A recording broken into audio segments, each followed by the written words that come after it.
compagnie de Natacha Miclot, chargée de communication à l'abbaye des Prémontrés à Pont-à-Mousson. Cabinet des curiosités. Alors, c'est pas une question piège, mais qu'est-ce que c'est déjà dans un premier temps un cabinet des curiosités? Un cabinet de curiosité, donc c'est très en vogue voilà, au XVIIIe siècle donc c'est cette pièce qui va regrouper tout un ensemble d'éléments de curiosité. Alors dans sa version du XVIIIe siècle, on a beaucoup quand même tout ce qui est lié à la nature, aux insectes, aux animaux, et puis après effectivement c'est tout un ensemble d'objets liés à l'astrologie par exemple, voilà, qui va composer un cabinet de curiosité. Après il est propre aussi à chacun et à ses propres intérêts. Mais ici donc nous sommes dans un cabinet de curiosité artistique, puisque en fait on a une variété de techniques qui sont regroupées par le biais de 11 artistes. Voilà. Alors dites-nous un petit peu ce qu'on peut découvrir. Il y a de la sculpture, de la peinture, il y a d'autres choses aussi. Papier mâché par exemple. Ça Exactement, aussi. Il y a également du papier mâché, il y a de la linogravure, de la sculpture sur pierre, de la sculpture en fil de fer, de la sculpture aussi avec du plâtre, et puis on a aussi du vitrail. Et j'en oublie, effectivement, on a aussi de la bijouterie contemporaine. Voilà. Je ne sais pas si on dit des poupées aussi, je ne sais pas trop. Alors effectivement, voilà. On a aussi les créations de Sarah Van Den Bleek, qui sont donc tout un univers de poupées faites voilà, alors avec de la couture en céramique et également de la peinture. Et voilà, elle crée des petits mondes, aussi bien voilà, cabaret, cirque, qui donc évoquent l'imaginaire aussi, qui fait appel à l'imaginaire. Alors je le dis toujours quand je visite des expos, c'est aussi des hommages aux galéristes, parce que finalement 11 artistes, c'est pas facilement évident de faire cohabiter leurs univers, et là on voit qu'il y a quand même une unité, ne serait-ce que sur les couleurs ou des choses comme ça. Alors, et pourtant, c'est quand même des artistes voilà, qui ont une création artistique complètement indépendante. Et on a réussi effectivement à les regrouper autour d'un même thème qui est donc lié à l'enfance et à l'enfant qui sommeille en chacun de nous. Et voilà, ça va évoquer effectivement donc la maternité, aussi la condition féminine, la binarité féminine, masculine, le rapport à son corps, et en fait beaucoup de problématiques qui voilà, sont évidentes pendant l'enfance, l'adolescence, mais finalement qui ne nous quittent jamais. Voilà, donc finalement c'est effectivement une unité qui s'est créée autour de ces thématiques avec ces 11 artistes. 11 artistes, est-ce qu'ils se connaissaient justement, ou est-ce que c'était le moyen aussi de les faire se rencontrer? Alors il y avait quand même un noyau effectivement qui se connaissait, qui avait déjà exposé auparavant sur d'autres thématiques, avec d'autres œuvres. Et là effectivement on a intégré donc Géraldine Milanaise, voilà, qui fait les sculptures en fil de fer, et qui correspondait parfaitement donc à la thématique, qui était ravie de rejoindre le collectif. Voilà, alors on ne va rien cacher pendant que vous me répondez, je regarde un petit peu autour de moi, et c'est impressionnant les thèmes, parce que ça peut être, enfin, ce qui s'en dégage parfois, c'est très sérieux. Vous parliez de l'enfance, et on sent qu'il y a des messages aussi dans ces œuvres-là. Oui, effectivement, il y a donc le côté imaginaire, créatif, mais il y a aussi des thématiques qui sont plus sérieuses, voilà, qui sont après une introspection aussi. Et voilà, ça on laisse, du coup c'est le regard du spectateur et son vécu qui va faire que l'œuvre va lui parler ou pas et va toucher une émotion en particulière.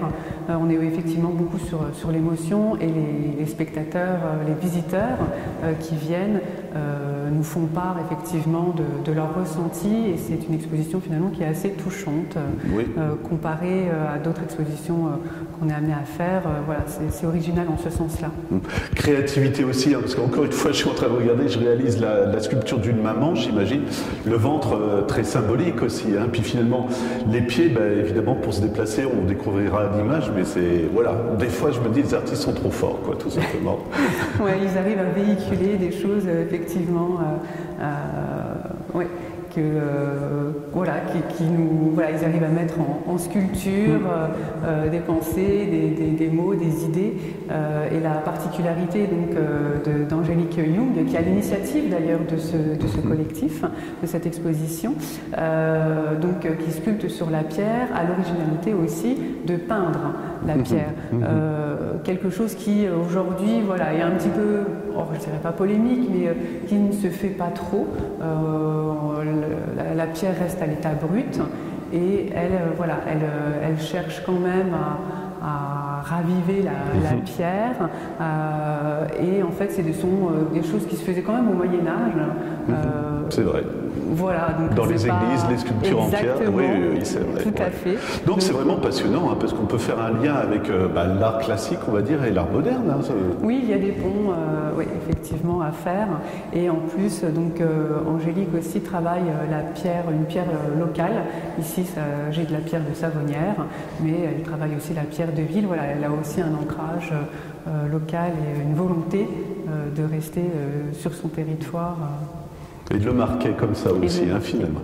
Un artiste, c'est intéressant, vous m'avez fait la remarque, moi je disais c'est des pièces de récupération, et vous m'avez dit attention, c'est pas ça, c'est pas forcément ça en tout cas. Alors on parle effectivement d'Antoine Weil, qui fait de la sculpture avec un assemblage d'objets du quotidien. Il récupère grand nombre d'objets, mais il veut se détacher du courant d'upcycling, qui est très tendance actuellement, donc qui consiste en fait à créer en recyclant. Donc c'est ce qu'il fait, mais il ne veut pas en tout cas qu'on lui colle cette étiquette. Pour lui, sa démarche artistique se détache de ce courant. Débat passionnant aussi, qu'est-ce qui fait un artiste finalement, et qu'est-ce qui fait une œuvre d'art? Oui, c'est vrai qu'on peut être amené à se questionner. Est-ce que être artiste, ça veut dire être reconnu? Est-ce que ça veut dire qu'il faut vendre? Où est la frontière finalement entre un chef-d'œuvre et une croûte? Oui, c'est vrai. Voilà. Qui pourrait être un chef-d'œuvre pour le public aussi, finalement. Il y a des tas d'histoires comme ça. On pense aux enfants aussi, et je trouve ça excellent parce que pour initier les enfants à la culture, il faut les impliquer. Qu'est-ce qui se passe ici à l'abbaye des Prémontrés alors on a une volonté effectivement particulière pour les enfants qui puissent explorer d'ailleurs n'importe quelle exposition.